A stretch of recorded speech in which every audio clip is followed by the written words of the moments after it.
Dear students, welcome back to our channel চাটগার পাঠশালা। আজকে আমরা পর্যায় সারণীর কিছু ব্যতিক্রম নিয়ে আলোচনা করব। আমরা জানি হাইড্রোজেনের অবস্থান একটি ব্যতিক্রম, কারণ হাইড্রোজেন হচ্ছে অধাতু। অধাতু হওয়া সত্ত্বেও হাইড্রোজেনকে 1 নং গ্রুপে রাখা হয়েছে। 1 নং গ্রুপের মৌলসমূহ যেমন লিথিয়াম, সোডিয়াম, পটাশিয়াম, রুবিডিয়াম এবং সিজিয়াম, ফ্রান্সিয়াম এই মৌলসমূহ হচ্ছে তীব্র ক্ষার ধাতু। হাইড্রোজেনকে তীব্র ক্ষার ধাতুর সাথে রাখা হয়েছে কারণ হাইড্রোজেনকে ইলেকট্রন বিন্যাস করলে হাইড্রোজেনের সর্বশেষ শক্তি স্তরে একটা ইলেকট্রন থাকে, তেমনি sodium, potassium, lithium, lithium, francium, caesium সবগুলো মৌলের সর্বশেষ শক্তি স্তরে একটা ইলেকট্রন আছে। যেহেতু হাইড্রোজেনের সর্বশেষ শক্তি স্তরে একটা ইলেকট্রন আছে এবং এদেরও সর্বশেষ স্তরে একটা ইলেকট্রন আছে, অন্য ক্ষার ধাতু গুলার সর্বশেষ শক্তি স্তরে, সেজন্য এগুলোকে হাইড্রোজেনকে এগুলোর সাথে 1 নম্বর গ্রুপে রাখা হয়েছে।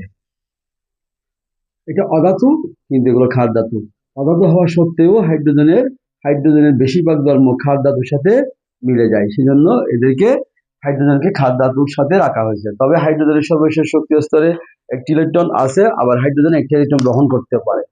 17 নম্বর মৌলসমূহের পরমাণুগুলো একটি ইলেকট্রন গ্রহণ করতে পারে। 17 নম্বর মানে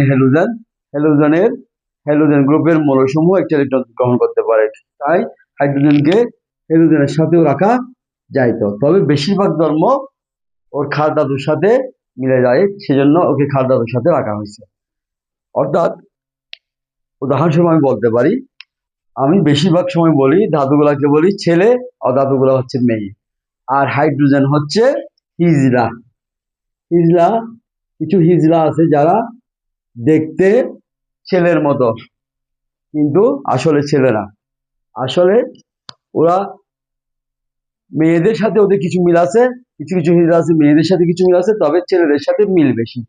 যদি এরকম কোনো হিজড়া কারো ঘরে আসে, তাহলে ওকে ছেলেদের সাথে রাখা হবে, মেয়েদের সাথে রাখা হবে, কারণ মেয়েদের সাথে ওর ধর্মের মিল কম। হিজড়া কিন্তু ছেলেও না মেয়েও না, ওরা হচ্ছে অন্য টাইপের। অধাতুগুলো হচ্ছে মেয়ে, আর ধাতুগুলো হচ্ছে ছেলে। আর হাইড্রোজেন এমন এক অবস্থায় আছে, ও ছেলের সাথেও কিছু মিল আছে, মেয়েদের সাথেও মিল আছে, কিন্তু ছেলের সাথে ওর মিল বেশি হওয়ার কারণে ওকে ছেলেদের সাথে রাখা হয়েছে, অর্থাৎ ধাতুর সাথে রাখা হয়েছে। হাইড্রোজেনের সর্বশেষ শক্তি স্তরে একটি ইলেকট্রন আছে, ক্ষার ধাতুর সর্বশেষ শক্তি স্তরেও একটা করে ইলেকট্রন আছে, তাই ক্ষার ধাতুর সাথে ওদেরকে রাখা হয়েছে।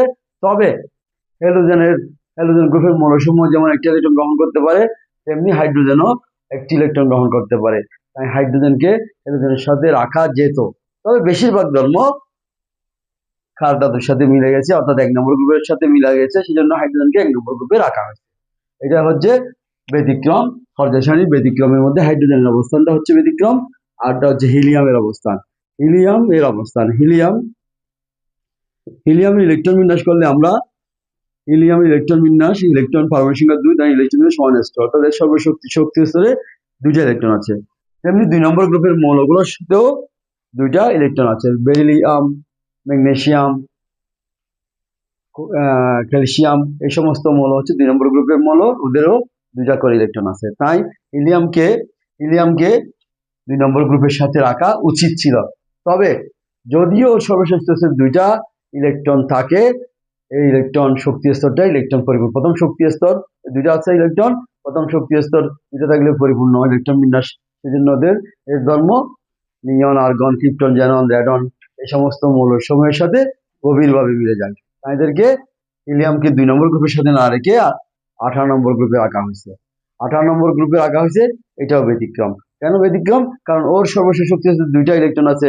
2 নম্বর গ্রুপের সব মৌলের, অর্থাৎ মৃৎক্ষার ধাতুর সব মৌলসমূহের সর্বশেষ শক্তি আছে 2টা ইলেকট্রন আছে, তাহলে ওদেরকে অবশ্যই 2 নম্বর গ্রুপে রাখা উচিত ছিল।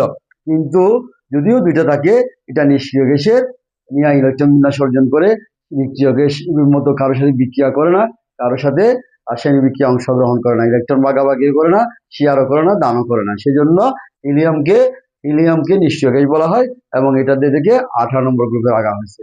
That's all for today.